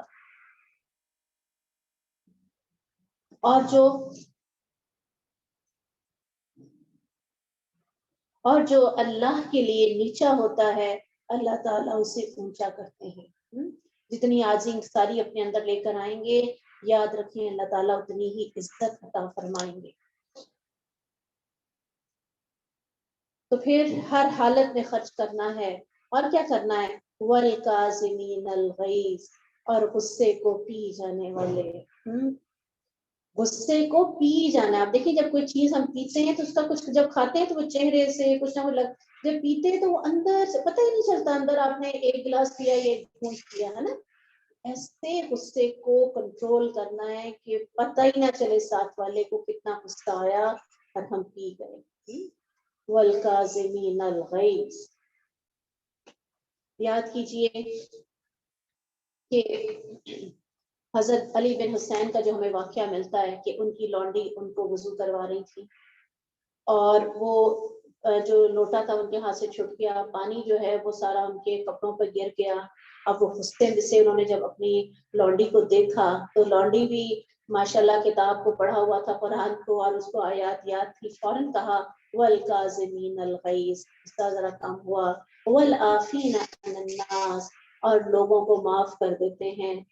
کہا اچھا واللہ یحب المحسنین, جیسے یہ کہا تو ساتھ ہی کہا کہ اللہ محسنین سے محبت رکھتا ہے, جہاں میں نے تجھے آزاد کیا. تو اللہ بھی ہمیں ایسا صبر کرنے والا بنا دے. قیامت والے دن منادی ہوگی, جس کا اللہ پر حق ہے وہ کھڑا ہو جائے. جس کا اللہ پر, آپ سوچیں کہ اس روز لوگ اپنے گناہوں کی وجہ سے کانپ رہے ہیں اور وہاں پر یہ اعلان ہو کہ وہ لوگ کھڑے ہو جائیں جن کا اللہ پر حق ہے. تو کہا جائے گا وہ جن پر دنیا میں ظلم ہوتا تھا اور وہ صبر کرتے رہتے تھے. اللہ کی خاطر صبر کرنے کا اتنا بلند درجہ ہے. اسی طرح رسول اللہ صلی اللہ علیہ وسلم نے فرمایا جو چاہے اس کے محلات بلند ہوں اور درجے بلند ہوں تو اس کو چاہیے کہ جس نے ظلم کیا ہے اس کو معاف کر دے, جس نے اس کو نہیں دیا اس کو صدقہ اور ہدیہ دیا کرے, جو کاٹے اس سے جوڑو. اگر ہم چاہتے ہیں کہ ہمارے محلات بلند ہوں اور درجے بلند ہوں. آگ جو ہے آپ دیکھیں نا کہ آگ جو ہے ایک طرح کی ایسی چیز ہے کہ جو انسان غصے میں ہوتا ہے تو اس کے اندر آگ بھڑک اٹھتی ہے اور پھر آگ جیسے ہر چیز جلا دیتی ہے. آگ میں ہمیں ایسی حالت انسان کی ہوتی ہے اس وقت ہمیں ہوش و حواس ہی نہیں رہتی اور پتہ ہی نہیں چلتا کہ ہم نے کیا بولنا ہے اور کیا کہنا ہے. اس لیے ہمیں یہ اللہ تعالیٰ نے کتنی پیاری کتاب ہے, کتنا زیادہ اس کتاب کو پڑھنے کے بعد ہمارے مزاج میں فرق آتا ہے. اب ہم نے یہ دیکھنا ہے. غصے کو پی جاتے ہیں, لوگوں کو معاف کر دیتے ہیں, ایسے ہی لوگوں سے اللہ محبت کرتا ہے. اسی طرح امام ابو حنیفہ سے کسی شخص نے کہا, بہت زیادہ ان کی نا چوراہے کے اندر کھڑے ہو کے ان کی برائیاں بیان کی. کسی نے آ کے بتایا تو انہوں نے اشرفیوں کی تھیلی بھیجی کہ جو آپ نے آج میرے ساتھ احسان کیا ہے میں اس کا بدلہ تو دے ہی نہیں سکتا. کیوں؟ اس لیے کہ اگر کوئی کسی کی غیبت کرتا ہے تو اصل میں اس کی جو نیکیاں ہیں, جو غیبت کرنے والا اس کی نیکیاں اس کو دی جا رہی ہوتی جس کی ہم غیبت کر رہے ہوتے ہیں. تو اس لیے یہ حضرت انہوں نے امام ابو حنیفہ نے کیا کہا کہ میں تو اس کا کچھ بھی آپ کو بدل نہیں دے سکتا جو آپ نے میرے ساتھ معاملہ کیا ہے. جب بھی کبھی ہمیں کوئی آ کر بتائے تمہارے خلاف فلاں نے یہ بات کی ہے تو اس بات کو یاد کر لیا کریں کہ جو اللہ والے ہوتے ہیں وہ اس طرح صبر کرنے والے ہوتے ہیں. والذین اذا فعلوا فاحشۃ او ظلموا انفسهم ذکروا اللہ. ایسے لوگوں سے جب کوئی برا کام ہو جاتا ہے یا اپنے اوپر ظلم کر بیٹھتے ہیں تو انہیں فوراً اللہ یاد آ جاتا ہے. فاستغفروا لذنوبہم, اور فوراً ہی اپنے گناہوں کی معافی مانگنے لگتے ہیں. اور اللہ کے سوا کون ہے جو معاف کرے؟ اور وہ دیدہ دانستہ اپنے کیے پر اصرار نہیں کرتے. اللہ کس کو معاف کرتا ہے؟ وَلَمْ يُصِرُّوا. اصل بات یہ غلطی ہو گئی، انسانوں سے غلطیاں ہونی ہی ہیں، لیکن کیا ہے وہ ایک حدیث ملتی ہے نا کہ اگر ایسے لوگ ہوں کوئی بھی غلطیاں نہ کریں، گناہ نہ کریں، تو پھر اللہ ایسے لوگوں کو پیدا کرے گا جو گناہ کریں گے اور اس سے معافی مانگیں گے. ورنہ ایسی مخلوق تو موجود تھی فرشتوں کی، غلطیاں ہوں گی، انسان ہے، لیکن فوراً اپنے رب کی طرف پلٹیں گے، فوراً اس سے معافی مانگیں گے. ایسے لوگوں کی جزا ان کے پروردگار کے ہاں یہ ہے تو انہیں معاف کر دے گا، ایسے باغات میں داخل کرے گا جن کے نیچے نہریں بہ رہی ہیں اور وہ اس میں ہمیشہ رہیں گے. وَنِعْمَ أَجْرُ الْعَامِلِينَ. اچھا عمل کرنے والوں کے لیے کیسا اچھا بدلہ ہے. تم میں سے پہلے بہت سے واقعات اللہ کی سنت جاریہ کے مطابق گزر چکے، لہٰذا زمین میں چل پھر کر دیکھ لو جھٹلانے والوں کا کیا انجام ہوا. یہ واقعات لوگوں کے لیے کھلی تنبیہ ہیں اور ڈرنے والوں کے لیے ہدایت بھی اور نصیحت بھی. اے مسلمانوں، وَلَا تَهِنُوا وَلَا تَحْزَنُوا وَأَنْتُمُ الْأَعْلَوْنَ إِن كُنتُم مُؤْمِنِينَ. نہ تم سستی دکھانا، نہ تم غمزدہ ہونا، فی الواقع تم ہی مومن ہو اور تم ہی غالب ہو. کتنی پیاری بات جو اللہ سبحانہ و تعالی ہمیں سمجھا رہے ہیں. پریشان نہ ہو، اگر آج ہمارا یہ حال ہے تو یہ ہمیشہ نہیں رہے گا. اگر آج بھی ہم مومن بن گئے، ان کنتم مومن، اگر ہم آج بھی مومن بن گئے تو دوبارہ جو ہماری کوئی بھی عزت اور مقام تھا اللہ ہمیں دوبارہ عطا کر دے گا. اگر تمہیں کوئی صدمہ پہنچا ہے تو اس سے پہلے بھی ایسا ہی صدمہ ان کو بھی پہنچ چکا ہے. یہ غزوہ احد کی بات ہے. صحابہ کرام بہت زیادہ افسردہ تھے، پریشان تھے کہ ہم سے غلطی ہو گئی. تھوڑا سا ہم دیکھ لیتے ہیں اس جنگ کا کیا اس میں ہوا تھا کہ رسول اللہ صلی اللہ علیہ وسلم نے عبداللہ بن جبیر عنہ کو 50 سوار دیے اور کہا کہ اس پہاڑی پر بیٹھ جاؤ اور اس سے نیچے نہیں اترنا. اگر تم دیکھو کہ ہمارے پرندے گولیاں بھی اچک رہی ہیں تو بھی انٹرنیٹ سے کرنا یا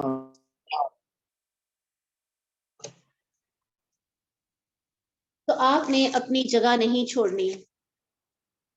اب کیا ہوا کہ اب یہ ہوا کہ مسلمانوں کو اللہ تعالیٰ نے وقتی طور پہ فتح عطا کر دی اور کافر جو تھے وہ وہاں سے بھاگتے ہوئے ان کو نظر آئے.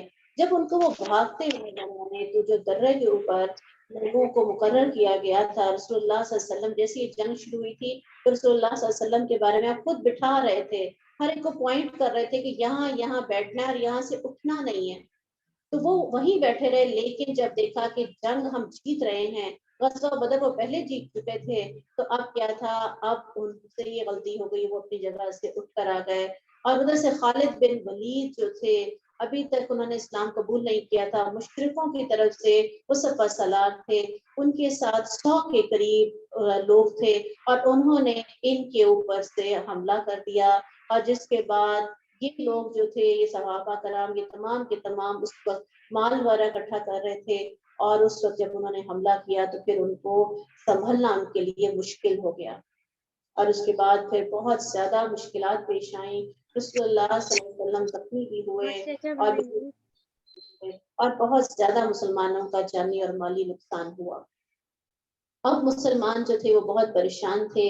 اب اللہ تعالیٰ پھر ان کو حوصلہ دے رہے ہیں، تم سستی بھی نہ دکھاؤ، غمزدہ بھی نہ ہو، تم ہی مومن ہو، تم ہی غالب رہو گے.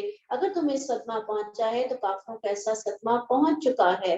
غزوہ بدر میں تم ان کے 70 سردار شہید مار چکے، قتل کر چکے ہو، اور یہ دن تو ہم لوگوں کے درمیان کراتے رہتے ہیں. اس لیے بھی اللہ ان لوگوں کو جاننا چاہتا ہے جو سچے دل سے ایمان لائے، اور پھر تمہیں میں سے کچھ لوگوں کو گواہ بھی بنانا چاہتا ہے.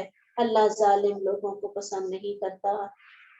اور اس لیے بھی کوئی اس آزمائش کے ذریعے مومنوں کو پاک صاف کر کے چھانٹ لے اور کافروں کو ملیہ میٹ کر دے.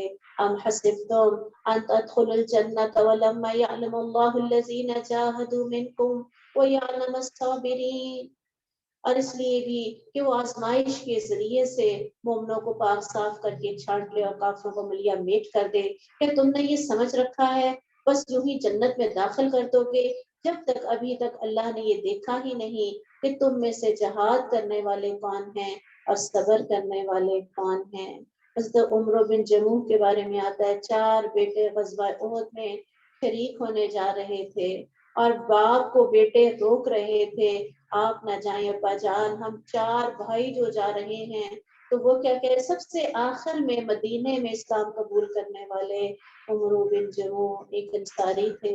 انہوں نے کہا کہ میں چاہتا ہوں، میں جنت میں لنگڑے تھے، میں چاہتا ہوں میں جنت میں لنگڑاتے ہوئے ہی چلا جاؤں۔ میں تو ابا جان آپ تو لڑ نہیں سکیں گے، آپ تو لنگڑے ہیں۔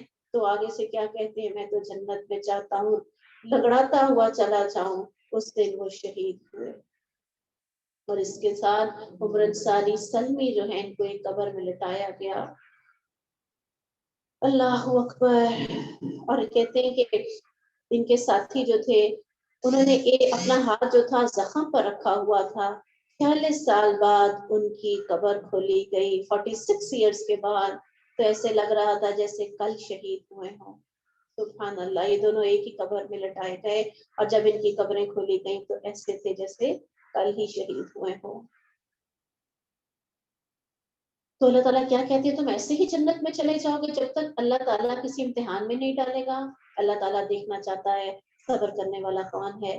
اس سے پہلے تم موت کی آرزو کیا کرتے تھے، وہ تمہیں نصیب ہو، تو اب تم نے اس کو اس جنگ میں یعنی کہ غزوہ احد میں دیکھ لیا۔ وما محمد الا رسول، محمد صلی اللہ علیہ وسلم ایک رسول ہی ہیں، قد خلت من قبلہ الرسل، ان سے پہلے بہت سے رسول گزر چکے۔ اب یہ آیات کیوں آئی؟ ہوا یہ کہ جب رسول اللہ صلی اللہ علیہ وسلم بے ہوش ہو کر گرے تو اس وقت یہ خبر پھیلا دی گئی کہ رسول اللہ صلی اللہ علیہ وسلم شہید ہو گئے ہیں، اور بہت سے ایسے مسلمان کی جو کمزور دل تھے ان کا وہ خیال آیا کہ پھر جس مقصد کے لیے جن کے ساتھ ہم جنگ لڑنے آئے تھے اگر وہ فوت ہو گئے ہیں تو ہمیں چاہیے کہ پھر ہم ابو سفیان جو کہ دشمنوں کا سردار تھا اس سے امان لے لیں۔ لیکن اس موقع پر حضرت انس بن مالک کے چچا انس بن نضر نے کہا محمد قتل کر دیے گئے تو رب محمد قتل نہیں ہوئے، کٹ مرو۔ یہ کہہ کر وہ کافروں کے اس قافلے میں گھس گئے اور بہادری کے جوہر دکھاتے ہوئے آخر شہید ہو گئے۔ اتنے میں رسول اللہ صلی اللہ علیہ وسلم کو ہوش آ گیا اور آپ صلی اللہ علیہ وسلم نے آواز دی الی عباد اللہ انا رسول اللہ، اللہ کے بندو ادھر آؤ۔ کعب بن مالک نے آپ کو پہچانا اور پھر چلائے مسلمانوں اللہ کے رسول ادھر ہیں۔ چنانچہ پھر مسلمان آپ کے گرد جمع ہونے شروع ہو گئے اور 30 کے قریب صحابہ کرام جو تھے انہوں نے پھر آپ کا دفاع کیا۔ اور آپ ادھر سے یہ تھا کہ ہم جیسا کہ جانتے ہیں کہ 100 کے قریب خالد بن ولید کے ساتھ جو جان صاحب وہ بھی آ گئے، اور اس کے علاوہ اور بھی جو کافر تھے انہوں نے سب نے مل کے حملہ کیا۔ تو اس موقع کے اوپر رسول اللہ صلی اللہ علیہ وسلم کا دفاع کرنا انتہائی مشکل تھا۔ اس موقع پر صحابہ کرام نے وہ مثالیں قائم کی ہیں کہ جس کی نظیر نہیں ملتی۔ چند صحابہ کرام جو تھے وہ قریب تھے اور وہ رسول اللہ صلی اللہ علیہ وسلم کا دفاع کر رہے تھے۔ اسی طرح ام امارہ کے بارے میں آتا ہے، ان کو خاتون احد کا لقب دیا گیا۔ رسول اللہ صلی اللہ علیہ وسلم نے فرمایا جب میں دائیں دیکھتا تھا تو ام امارہ ہوتی تھی اور جب میں بائیں دیکھتا تھا تو ام امارہ ہوتی تھی۔ حضرت طلحہ کے بارے میں بھی رسول اللہ صلی اللہ علیہ وسلم نے کہا کہ یہ پورا دن جو تھا طلحہ کے لیے تھا۔ حضرت سعد بن وقاص کے بارے میں کہا میرے ماں باپ سعد بن وقاص پر قربان ہوں۔ تو صحابہ کرام نے بہترین جانثاری کی مثالیں پیش کی۔ اب یہ تھا کہ اس موقع پر اللہ تعالیٰ نے یہ آیت نازل فرمائی کہ محمد صلی اللہ علیہ وسلم رسول ہی تھے، ان سے پہلے بہت سے رسول گزر چکے، اگر وہ وفات پا جائیں یا شہید ہو جائیں تو کیا تم الٹے پاؤں پھر جاؤ گے؟ کیونکہ مسلمانوں کے دل میں اس وقت یہ خیال پیدا ہوا تھا تو اس کی اصلاح کی گئی کہ ایسا تو ہونا ہی ہے۔ وہ الحی تو اس کائنات کی صرف ایک ہی ذات ہے اور وہ ہے اللہ سبحانہ و تعالیٰ۔ تو قرآن میں آیت نازل کی گئی، صحابہ کرام کو یہ آتی اس کو یہ حافظ قرآن تھے، ظاہر ہے ان کو یہ ان کے حافظے میں محفوظ تھی۔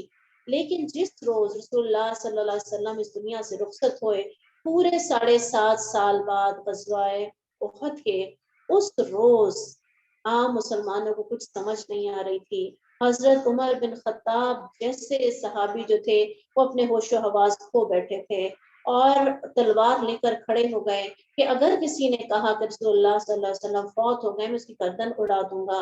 حضرت ابوبکر صدیق آئے، آ کر ان کو خاموش کرانے کی کوشش کی، حضرت عمر بن خطاب نے ان کی ایک نہیں سنی تو حضرت ابوبکر نے خطبہ دینا شروع کر دیا، اور اس کے بعد انہوں نے کہا کہ جان لے کہ جو اللہ کو پوچھتا ہے تو اللہ ہمیشہ زندہ ہے اور ہمیشہ زندہ رہنے والا ہے، اس کو موت نہیں آئے گی۔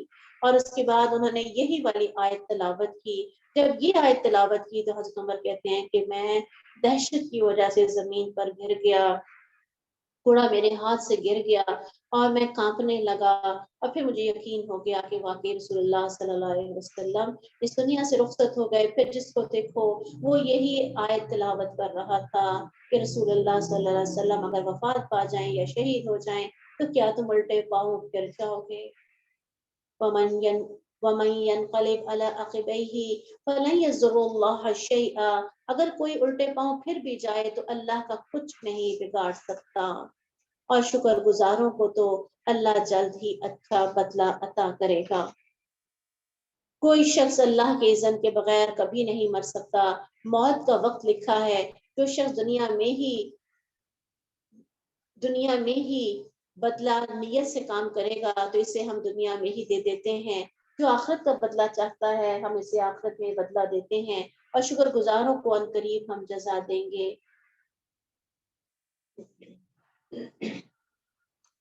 اتنے ہی نبی گزر چکے ہیں جن کے ساتھ مل کر بہت سے اللہ والوں نے جہاد کیا، ان کو اللہ کی راہ میں جو مصائب درپیش ہوئے ان میں نہ تو انہوں نے ہمت ہاری، نہ کمزوری دکھائی اور نہ ہی سرنگوں ہوئے۔ ایسے ہی ثابت قدم رہنے والوں کو اللہ پسند کرتا ہے۔ ان کی بس یہی دعا تھی کہ اے ہمارے رب ہمارے گناہ بھی معاف فرما، اور ہمارے کام میں اگر زیادتی ہو گئی ہو تو اسے بھی معاف فرما، ہمیں ثابت قدم رکھ اور کافروں کے مقابلے میں ہماری مدد فرما۔ تو اللہ نے انہیں دنیا کا بدلہ بھی دیا اور آخرت کا ثواب تو بہت ہی خوب ہے، اور ایسے ہی نیک عمل کرنے والوں کو اللہ محبوب رکھتا ہے۔ اے ایمان والو، اگر تم کافروں کا کہنا مانو گے تو وہ تمہیں الٹے پاؤں پھیر دیں گے اور تم خسارہ پانے والے بن کر پلٹو گے، بلکہ اللہ ہی تمہارا سرپرست ہے اور سب سے اچھا مددگار۔ عنقریب ہم کافروں کے دلوں میں روب ڈال دیں گے، وجہ یہ ہے کہ انہوں نے اللہ کے ساتھ ایسی چیزوں کو شریک بنایا جن کے لیے اللہ نے کوئی دلیل نہیں اتاری تھی۔ ان کا ٹھکانہ دوزخ ہے اور ان ظالموں کا ٹھکانہ بہت ہی برا ہے۔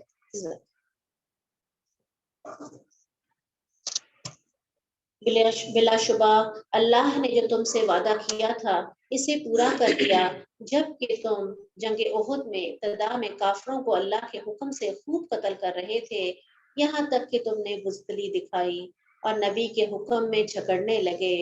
اذا فشلتم، اب یہاں پہ ایک ایک کر کے اللہ تعالیٰ نے جو اس وقت غلطیاں ہوئی صحابہ کرام سے وہ ایک ایک کر کے کھول دی کہ اس شکست کی وجہ کیا ہے۔ فشلتم وتنازعتم فی الامر، یعنی اپنے نبی کے حکم پر جھگڑنے لگے، کچھ کہہ رہے تھے چلتے ہیں اور کچھ کہہ رہے تھے نہیں جاتے، اور کیا، اور اپنی پسندیدہ چیز یعنی مال غنیمت نظر آ جانے کے بعد تم نے اپنے سردار کے حکم کی نافرمانی کی۔ جو پسندیدہ چیز یہاں پہ اب دیکھیں اللہ تعالیٰ نے کیسے پردے میں رکھا، ما اراکم ما تحبون، یہاں مال نہیں آیا بلکہ کیا اللہ تعالیٰ نے بہت ڈھکے چھپے الفاظ میں، اور دیکھیں اگر ہم کسی کی اصلاح کرتے ہیں نا تو ہم اس کو کئی سالوں بعد بھی اسی لفظ سے یاد کرتے ہیں کہ بھئی تم نے تو فلاں وقت پہ ایسا کام کیا تھا۔ اب دیکھیں اللہ تعالیٰ یہاں پہ اصلاح بھی کر رہے ہیں لیکن بڑے ہی پیارے انداز سے۔ تم میں سے کچھ تو وہ تھے جو دنیا چاہتے تھے اور کچھ آخرت چاہتے تھے، پھر اللہ نے تمہیں کافروں کے مقابلے میں پسپا کر دیا تاکہ وہ تمہاری آزمائش کرے۔ بے شک اللہ نے تمہارا یہ قصور معاف کر دیا کیونکہ وہ مومنوں کے لیے بڑے ہی فضل والا ہے۔ اور وہ وقت یاد کرو جب تم بھاگے چلے جا رہے تھے اور کسی کی طرف مڑ کر دیکھتے بھی نہ تھے، حالانکہ اللہ کا رسول تمہارے پیچھے سے تمہیں بلا رہا تھا، پھر اللہ نے تمہیں رنج پر رنج دیے تاکہ تم ایسی بات پر غم نہ کرو جو تمہارے ہاتھ سے نکل جائے، اور نہ ایسی مصیبت پر غم کرو جو تم پر نازل ہو۔ یعنی کہ غلطی اپنی ہی تھی، اور رنج پر رنج دیے، سب سے پہلا تو شکست کا رنج، پھر یہ کہ اتنے مخلص مسلمان جو تھے وہ اس میں شہید ہو گئے، اور پھر یہ کہ رسول اللہ صلی اللہ علیہ وسلم اس کے اندر زخمی ہوئے، ان کی چوٹ کا غم اور اللہ اور اس کے رسول کی نافرمانی کا غم۔ آپ سوچیں کہ صحابہ کرام جو اللہ سے اتنے ڈرنے والے تھے، تو اللہ تعالیٰ کیا کہتے ہیں، اور جو کام بھی تم کرتے ہو اللہ ان سے خوب واقف ہے۔ پھر اس غم کے بعد اللہ نے تم میں سے کچھ لوگوں پر امن بخشنے والی اونگ طاری کر دی، یعنی اسی وقت میدان جنگ کے اندر ہی شدید پریشانی کی حالت تھی، مسلمانوں کو کچھ سمجھ نہیں آ رہا تھا، اور اس کے بارے میں ابو طلحہ کہتے ہیں کہ احد کے دن این جنگ کے دوران مجھے اونگ نے آ دبایا، تلوار میرے ہاتھ سے گرنے کو ہوتی میں تھام لیتا، پھر گرنے کو ہوتی میں پھر تھام لیتا۔ اتنی سی اونگ سے ہی تمام کے تمام مسلمان فریش ہو گئے، اور جو ایک ڈپریشن کی کیفیت طاری ہو رہی تھی اللہ نے وہ دور کر دی۔ اور کچھ لوگ ایسے تھے جنہیں صرف اپنی جانوں کی فکر پڑی تھی، وہ اللہ کے متعلق ناحق اور جاہلیت کے سے گمان کرنے لگے تھے، وہ پوچھتے تھے آیا اس معاملے میں ہمارا کوئی عمل دخل ہے؟ آپ ان سے کہہ دیں اس معاملے میں جملہ اختیارات اللہ ہی کے پاس ہیں، وہ اپنے دلوں میں ایسی باتیں چھپائے ہوئے ہیں جنہیں وہ آپ کے سامنے ظاہر نہیں کر سکتے۔ کہتے ہیں اگر معاملہ یعنی جنگ احد میں ہمارا بھی کچھ عمل دخل ہوتا تو ہم یہاں مارے نہ جاتے۔ آپ صلی اللہ علیہ وسلم ان سے کہیے اگر تم لوگ اپنے گھروں میں رہتے تب بھی جن لوگوں کے لیے مرنا مقدر ہو چکا تھا یقیناً اپنی قتل گاہوں کی طرف نکل آتے، اور یہ شکست کا معاملہ تھا، تمہیں اس لیے پیش آیا جو کچھ تمہارے سینوں میں پوشیدہ ہے اللہ اسے آزمائے، اور جو کچھ تمہارے دلوں میں ہے اللہ تمہیں اس سے پاک کر دے، اور اللہ دلوں کے خیالات تک کو خوب جانتا ہے۔ جس دن دونوں لشکروں کی مٹ بھیڑ ہوئی تو تم میں سے کچھ لوگ جو پسپا ہوئے تو اس کی وجہ محض یہ تھی ان کی بعض لغزشوں کی بنا پر شیطان نے ان کے قدم ڈگمگا دیے۔ تو یہاں پہ بتایا گیا کہ اصل پیچھے کون دشمن تھا، وہ شیطان ہی تھا، بلا شبہ اللہ نے انہیں معاف کر دیا، سبحان اللہ، کیونکہ اللہ بہت درگزر کرنے والا اور بردبار ہے۔ ایمان والوں ان کافروں کی طرح نہ ہو جانا جبکہ ان کے بھائی بند سفر پر یا جہاد پر نکلتے ہیں تو انہیں کہتے ہیں اگر وہ ہمارے پاس رہتے تو وہ نہ مرتے اور نہ مارے جاتے۔ آج ہم مسلمان بھی ایسی باتیں کہ میں کاش اس کو نہ بھیجتی، کسی ایکسیڈنٹ ہو جائے وہ فوت ہو جائے، ماں کہتی ہیں کاش میں اس کو نہ بھیجتی، کیسے نہ بھیجتی جب اللہ نے موت کا فرشتہ ادھر بٹھایا ہوا تھا۔ تو ایسی بات کرنا بھی شرکیہ ہے۔ اللہ تعالیٰ ان کی اس قسم کی باتوں کو ان کے دلوں میں حسرت کا سبب بنا دیتا ہے۔ حقیقت یہ ہے اللہ ہی زندہ رکھتا اور مارتا ہے، جو کام تم کر رہے ہو اللہ انہیں خوب دیکھ رہا ہے۔ اگر تم اللہ کی راہ میں مارے جاؤ یا خود مر جاؤ، بہرحال اللہ کی بخشش اور رحمت ان سب چیزوں سے بہتر ہے جنہیں یہ لوگ جمع کر رہے ہیں، سبحان اللہ۔ اگر تم خود مر جاؤ یا مارے جاؤ، ہر حال میں تمہاری بازگشت اللہ ہی کی طرف ہوگی۔ اللہ کی کتنی بڑی نعمت ہے کہ آپ صلی اللہ علیہ وسلم ان کے حق میں نرم مزاج واقع ہوئے ہیں، اگر آتن مزاج اور سنگ دل ہوتے تو یہ سب لوگ آپ کے پاس سے تتر بتر ہو جاتے، لہٰذا ان سے درگزر کیجئے، ان کے لیے بخشش طلب کیجئے۔ اب یعنی اتنی بڑی غلطی ہوئی اور اس کے بعد بھی اب اللہ تعالیٰ نے تو معاف کر دیا، اور رسول اللہ صلی اللہ علیہ وسلم سے بھی کہا جا رہا ہے کہ آپ بھی ان کو معاف کر دیجئے، ان کے لیے دعا بھی کیجئے اپنے رب سے، سبحان اللہ، کیا محبت کا انداز ہے، اور ان کے لیے بخشش طلب کیجئے، اور دین کے کام میں ان سے دوبارہ سے مشورہ لینا شروع کیجئے۔ ناراضگی میں کیا ہوتا ہے انسان تھوڑے دنوں کے لیے اوائڈ کرتا ہے، نہیں، دوبارہ سے ویسے ہی ان کے ساتھ ہو جائیے۔ پھر جب آپ کسی رائے کا پختہ ارادہ کر لیں تو اللہ پر بھروسہ کیجئے اور کام شروع کر دیجئے، بلا شبہ اللہ تعالیٰ بھروسہ کرنے والوں کو پسند فرماتا ہے۔ ان ینصرکم اللہ فلا غالب لکم، اگر اللہ تمہاری مدد کرے تو تم پر کوئی غالب نہیں آ سکتا۔ یخذلکم فمن ذا الذی ینصرکم من بعدہ وعلی اللہ فلیتوکل المؤمنون، اور اگر وہ بے یار و مددگار چھوڑ دے تو پھر اس کے بعد کون ہے جو تمہاری مدد کر سکے؟ لہٰذا مومنوں کو اللہ پر ہی بھروسہ کرنا چاہیے۔ یہ نبی کے شایان شان نہیں، وہ خیانت کرے، جو شخص خیانت کرے گا وہ قیامت کے دن اسی خیانت کردہ چیز سمیت حاضر ہو جائے گا۔ ابو ہریرہ فرماتے ہیں کہ ایک جنگ کے موقع پر رسول اللہ صلی اللہ علیہ وسلم کے ساتھ ایک غلام تھا، اس کا نام ادم تھا، اور کہتے ہیں کہ وہ سواری سے رسول اللہ صلی اللہ علیہ وسلم کو اتار رہا تھا کہ ایک تیر لگا اور وہ وہاں پہ فوت ہو گیا. لوگوں نے کہا کہ اسے جنت مبارک کو. آپ نے کہا ہرگز نہیں، اس ذات کی قسم جس کے دست قدرت میں میری جان ہے، اس نے خیبر کے دن اموال غنیمت کی تقسیم سے پیشتر ایک کملی چرائی تھی، یعنی ایک چادر چرائی تھی جو آگ کے شعلے بن کر اس کے گرد لپٹ رہی ہے. جب لوگوں نے آپ کا یہ ارشاد سنا تو ایک شخص ایک تسمہ یا دو تسمے لے کر حاضر ہوا. آپ صلی اللہ علیہ وسلم نے فرمایا اگر تم انہیں داخل نہ کراتے تو قیامت کو یہ تسمے آگ بن کر تمہیں جلاتے. کسی کا کوئی تھوڑا سا بھی ہم نے حق اگر کھا لیا ہے تو وہ آگ بنا کر لپیٹ دیا جائے گا. استغفر اللہ ربی من کل ذنب واتوب الیہ. جو شخص خیانت کرے وہ قیامت کے دن، تو یہ الزام لگایا گیا نعوذ باللہ کہ یہ جو چادر نہیں مل رہی، یہ ہو سکتا ہے ایک چادر نہیں مل رہی تھی پھر رسول اللہ صلی اللہ علیہ وسلم نے رکھ لی ہو. صرف اتنا ہی خیال کسی کے دل میں آیا، اللہ تعالیٰ نے یہ قرآن کی آیت اتار دی کہ کوئی نبی کبھی خیانت نہیں کر سکتا. اسی خیانت کردہ چیز سمیت حاضر ہو جائے گا. پھر ہر شخص کو اس کی کمائی کا پورا پورا بدلہ دیا جائے گا، ان پر کچھ بھی ظلم نہ ہوگا. بھلا جو شخص اللہ کی رضا کے پیچھے چل رہا ہو وہ شخص ایسا ہو سکتا ہے جو اللہ کے غضب میں گرفتار ہو، اس کا ٹھکانہ جہنم ہو، اور جہنم تو بہت بری بازگشت ہے. اللہ کے ہاں سب لوگوں کے مختلف درجات ہیں، جو کچھ وہ عمل کرتے رہے اللہ انہیں خوب دیکھ رہا ہے. بلا شبہ اللہ نے مومنوں پر بہت بڑا احسان کیا. اور دیکھیں قرآن کے اندر آپ کو یہ الفاظ بہت کم ملیں گے. من اللہ علی المؤمنین اذ بعث فیہم رسولا، کہ اللہ نے نبی ان میں بھیجا، یعنی رسول اللہ صلی اللہ علیہ وسلم کا بھیجنا ہمارے اوپر بہت بڑے احسانوں میں سے ایک بہت بڑا احسان ہے. کیا کرتے ہیں وہ؟ یتلو علیہم آیاتہ، ان پر اللہ کی آیات پڑھتے ہیں، ویزکیہم، اور ان کا تزکیہ کرتے ہیں، ویعلمہم الکتاب، اور انہیں کتاب کی تعلیم دیتے ہیں، والحکمہ، اور حکمت کی. تو اب آپ دیکھیں گے رسول اللہ صلی اللہ علیہ وسلم تو چلے گئے، اب یہ کام کون کرے گا؟ یہ ہر امتی کی ذمہ داری ہے کہ وہ یہ قرآن کو سیکھے اور آگے سکھائے، جہاں تک ہو سکتا ہے دوسرے کا تزکیہ کرے. یہ ہم سب کی ذمہ داری ہے.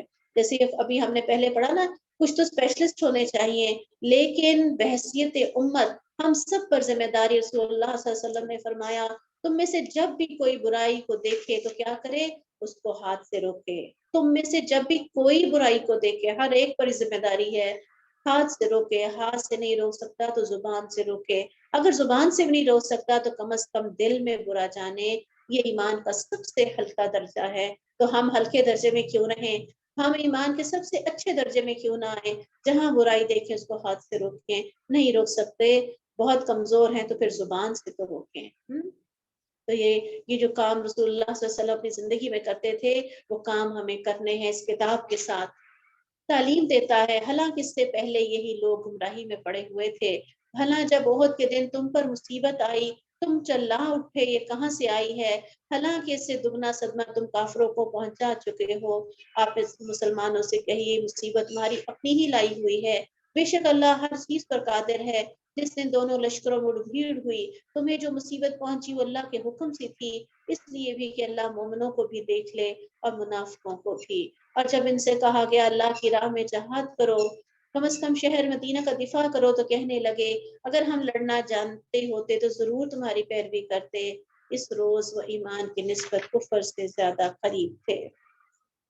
وہ اپنی زبانوں سے ایسی باتیں کہتے ہیں جو ان کے دلوں میں نہیں ہوتی، حالانکہ جو کچھ وہ چھپاتے ہیں اللہ انہیں خوب جانتا ہے. یہ وہ لوگ ہیں جو خود تو پیچھے بیٹھ رہے اور اپنے بھائی بندوں سے کہنے لگے اگر تم ہمارا کہا مانتے تو مارے نہ جاتے. آپ ان سے کہیے اگر تم اپنی بات میں سچے ہو تو اپنے آپ سے موت کو ٹال کر دکھاؤ. جو جنگ میں گئے ان کو بھی یہ کہا نہ چاہتے، کیوں ایسے اپنے آپ کو اذیت میں ڈالا؟ تو آج کوئی ان میں سے زندہ ہے کیا؟ آج صحابہ کرام کے تو ہم یہاں پر نام لے لے کر عزت کے ساتھ اور تعظیم کے ساتھ رشک کرتے ہیں. تو کافروں کو آپ دیکھیں گے جو چھوٹی سی زندگی میں دھوکے میں مبتلا ہو گئے اور بس ان کو کوئی اچھے الفاظ سے یاد نہیں کرتا. وَلَا تَحْسَبَنَّ الَّذِينَ قُتِلُوا فِي سَبِيلِ اللَّهِ أَمْوَاتًا، نیز جو لوگ اللہ کی راہ میں شہید ہو گئے انہیں ہرگز مردہ نہ سمجھو. بل احیاء سبحان اللہ، جو اللہ کے راستے میں مارے جاتے ہیں ان کو تو موت ہی نہیں آئے گی، وہ تو زندہ ہیں. بل احیاء، اور ہمیشہ زندہ رہیں گے. کہاں؟ جنتوں میں. موت ہی ہار جاتی ہے ان کے آگے. عند ربہم یرزقون، یقین نہیں آ رہا، وہ تو اپنے رب کے پاس رزق بھی دیے جاتے ہیں. ایسی ہم نے بہت سی مثالیں دنیا میں بھی دیکھی ہیں. محمود غزنوی ایک بہت عادل بادشاہ تھا، اس کے بارے میں آتا ہے 300 سال بعد ان کی قبر کو کھولا گیا تو نہانے کا پانی ان کی داڑھی کے اندر اس کی طرح تھا. بہت سی ایسے ہمیں مثالیں ملتی ہیں. اسی طرح صحابہ کرام کے میں نے آپ کو بتایا 46 سال بعد ان کی قبر کھولی گئی. اور اسی طرح حضرت جابر بن عبداللہ رسول اللہ صلی اللہ علیہ وسلم سے ملے، پوچھا کیا بات ہے جابر، تم بہت پریشان نظر آئے. تم کہا میرے والد غزوہ احد میں شہید ہو گئے ہیں اور قرض اور چھوٹے بچے چھوڑ گئے ہیں، تو میں بڑا پریشان ہوں.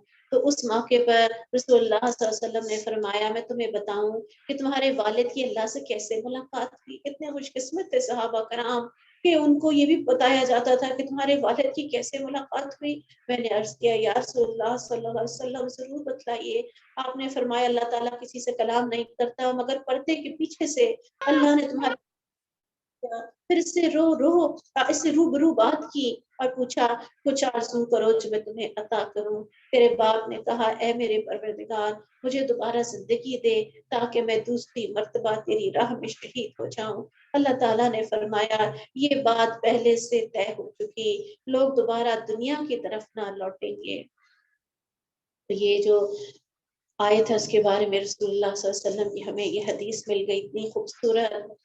حضرت اللہ بن مسعود روایت کرتے ہیں کہ اس بار آیت کے بارے میں رسول اللہ صلی اللہ علیہ وسلم سے پوچھا تو آپ نے فرمایا شہداء کی روحیں سبز پرندوں کی صورت میں ہوں گی، ان کے لیے عرش الہی میں کچھ قندیلیں لٹکی ہیں، یہ روحیں جنت میں جہاں چاہیں سیر کرتی پھرتی ہیں، پھر ان قندیلوں میں واپس آ جاتی ہیں.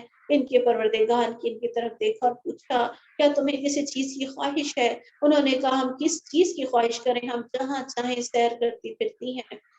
پروردگار نے ان سے 3 بار یہی سوال کیا. جب انہوں نے دیکھا اب جواب دیے بغیر چارہ نہیں تو کہا اے ہمارے پروردگار ہم یہ چاہتے ہیں ہماری روحیں واپس دنیا میں لوٹا دے تاکہ ہم تیری راہ میں پھر جہاد کریں اور پھر شہید ہوں. اسی طرح یہ جو حضرت جابر جو کہہ رہے تھے کہ میرے والد شہید ہو گئے اور چھوٹے چھوٹے بہن بھائی ان کے بارے میں آتا ہے کہ ان کے والد جن کے بارے میں یہ بات کر رہے تھے کہ 6 ماہ بعد ان کی لاش کو نکالا گیا تھا تو کہتے ہیں ہلکا سا ان کا کان جو تھا وہ تھوڑا سا خراب ہوا تھا. ان کی 8 اور 9 بہنیں تھیں. اور عجیب اتفاق ہے کہ حضرت جابر یعنی ان کے والد کی قبر بھی کھودی گئی اور ان کی جابر بن عبداللہ کی قبر جو ہے وہ بھی عراق کے اندر کھودی گئی پچھلی صدی کے اندر، اور اس کی تو بہت زیادہ ویڈیوز وغیرہ بھی بنی تھی.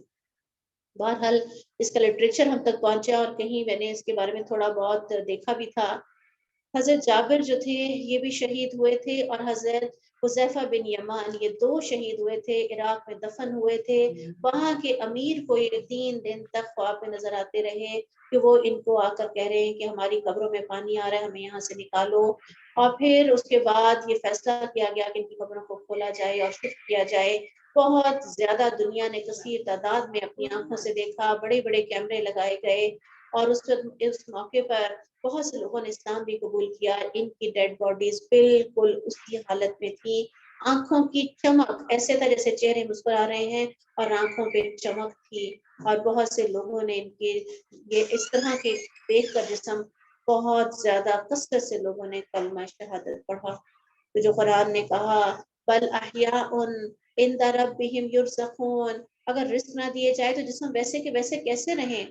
فرحین بما آتاہم اللہ، یعنی ان کی روحیں تو جنت میں اللہ کے عرش کے نیچے قندیلوں میں ہیں، جسم یہاں پہ ہیں. لیکن جسم اسی لیے پھر ویسے جیسے ہم نیند کی حالت میں ہماری روح کہیں اور ہوتی ہے جسم کہیں اور ہوتا ہے اور اس کے بعد روح واپس آ جاتی ہے جب ہم جاگتے ہیں. تو یہی معاملہ ان کے ساتھ ہے، جسم یہاں پل بڑھ رہے ہیں اور ان کی جو روحیں ہیں وہ اللہ کے عرش کے نیچے ہیں. فرحین بما آتاہم اللہ من فضلہ، بہت خوش ہیں، بہت خوش ہیں جو ان کے پیچھے آتے ہیں اور جو ابھی تک شہید ہو کر ان سے ملے نہیں، انہیں نہ وہ